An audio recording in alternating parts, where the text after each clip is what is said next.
sound coming from the driver's side. So I bought passenger and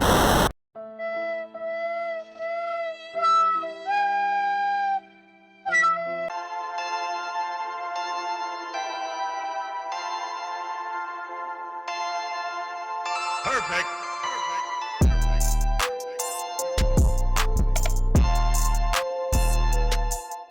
So I finally got the last parts that I need to fix Olivia's suspension after jumping a curve, bending up all of my wheels, tearing up the suspension, and destroying the front bumper. I mean, doing any type of custom work to your car is very expensive when something goes wrong. So let me show you these last parts. Hopefully these last parts I bought to fix the problem. But before we do that, I have to move Sasha out of the garage because I'm gonna pull Olivia in here. And if you didn't catch the video of me taking Sasha's cold start, her tuned cold start back off, it's crazy loud. I'm gonna have links for the YouTube short hearing this 3.5 inch downpipe and full exhaust with custom resonator chamber sound box in the description. I mean, it sounds crazy, super loud. You know, I did do the cold start in the garage, but the exhaust is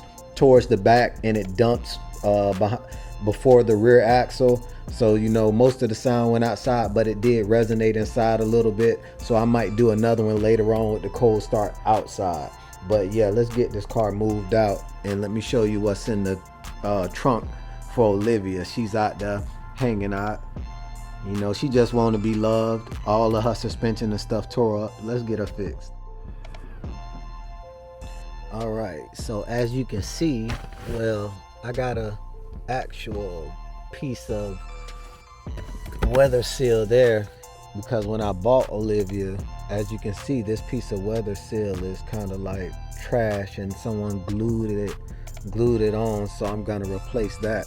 Not right now, but that's a brand new one I bought and I took it out the pack just to test it. But we have two brand new wheel bearings because once I fixed the links on the sway bar, I was able and took the water out of the wheels, thank God. I was able to drive the car normal speed and I noticed a heavy sound, you know, nasty wheel bearing sound coming from the driver's side. So I bought passenger and driver side wheel bearings that I will be installing today, as well as inner tie rods.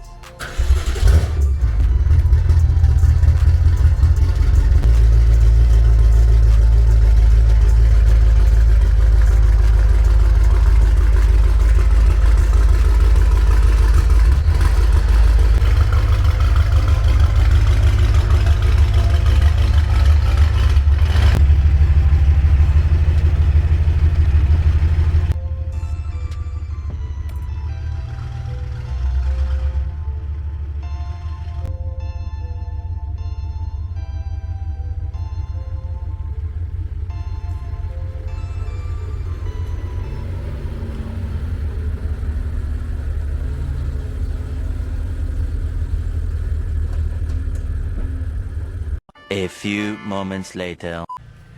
All right, so this is why the car is making so much freaking noise on the driver's side. As you can see, the new bearing, you can't hear anything. Oh man, talk about bad timing. Not a crazy lawn guys that take 30 years to mow your lawn riding past. All right, good. And now,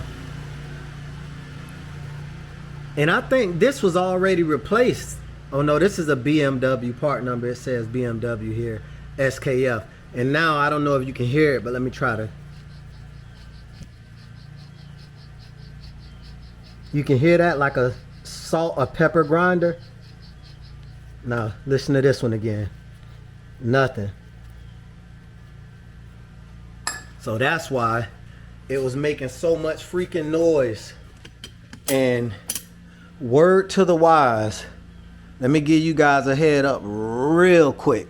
You know, these bolts are not to be played with. As you can see, they have blue Loctite on them from the factory, and I took pretty much 3 of them out without fail.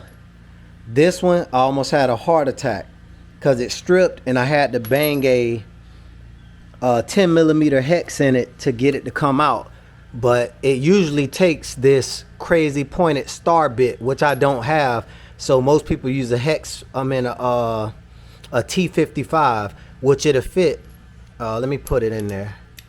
A T55 will fit it perfectly, but they don't have enough edges to grab.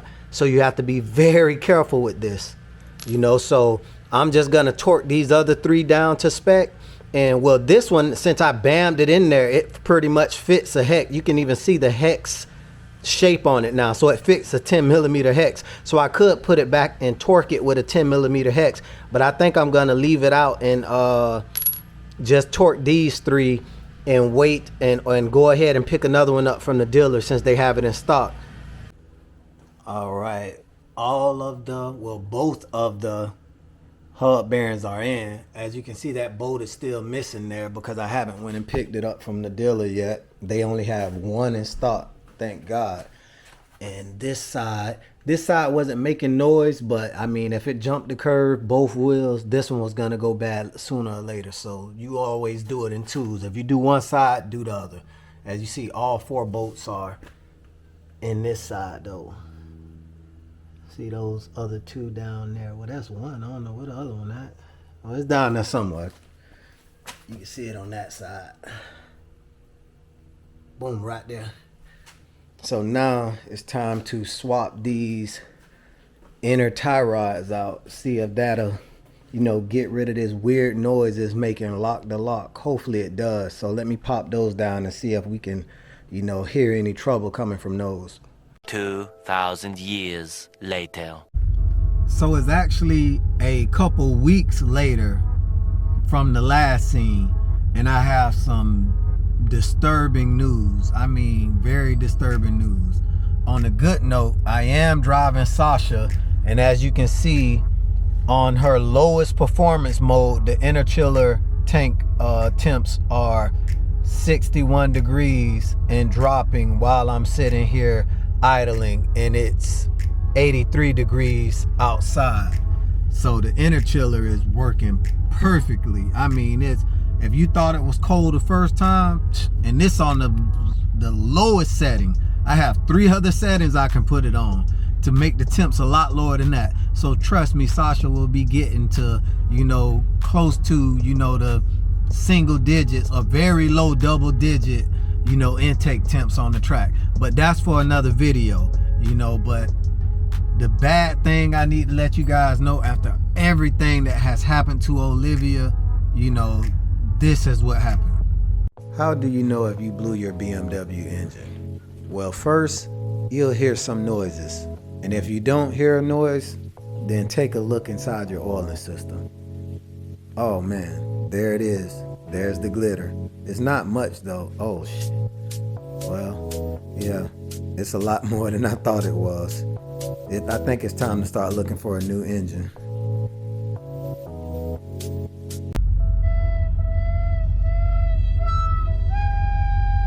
Yeah, and I'm gonna get out now and show you guys, you know, where she's been sitting for the last couple of weeks, you know, because I'm still back and forth about what I want to do and how I want to handle this situation. So let's get over here and take a look at it. So as you can see, Olivia has now joined the, I guess we can call them the beside the street cars.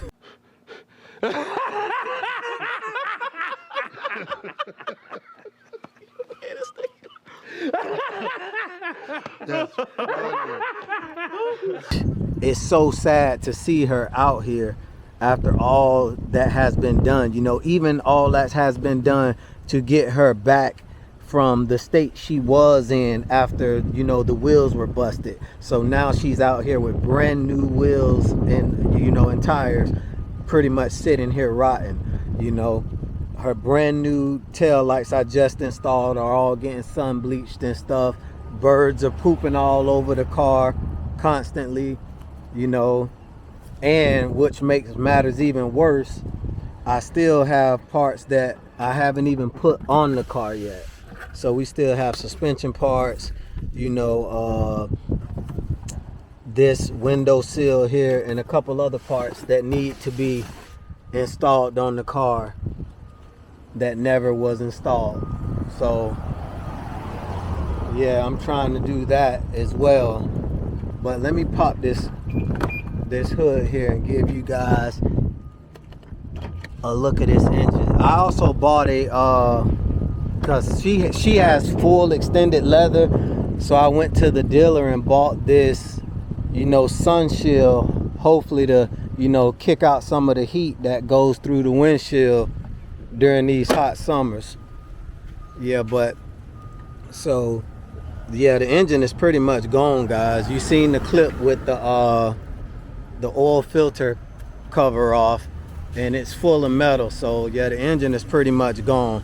I don't know what's the step from here. You know, Omar doesn't want to rebuild the engine. He rather find a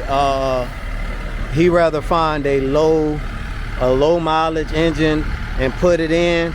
You know, we still don't even know what happened to the engine. I'm sorry, guys. It's this loud truck right here, so I'm gonna try to wait till he moves it out of the way. Like, I don't know why he's just standing there.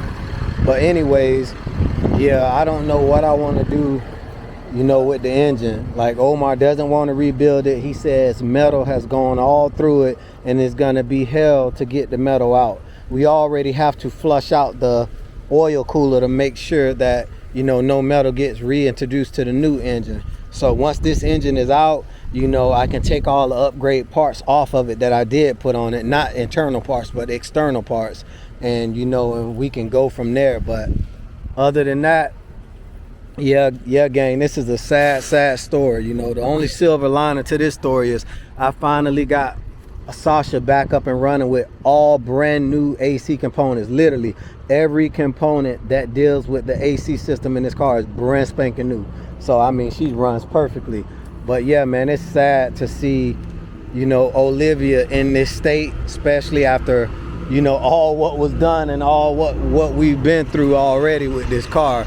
You know, it's like super crazy. So yeah, I mean, it's just, if it's not one thing, it's another. Like, I know you guys heard that saying, if it's not one thing, it's another.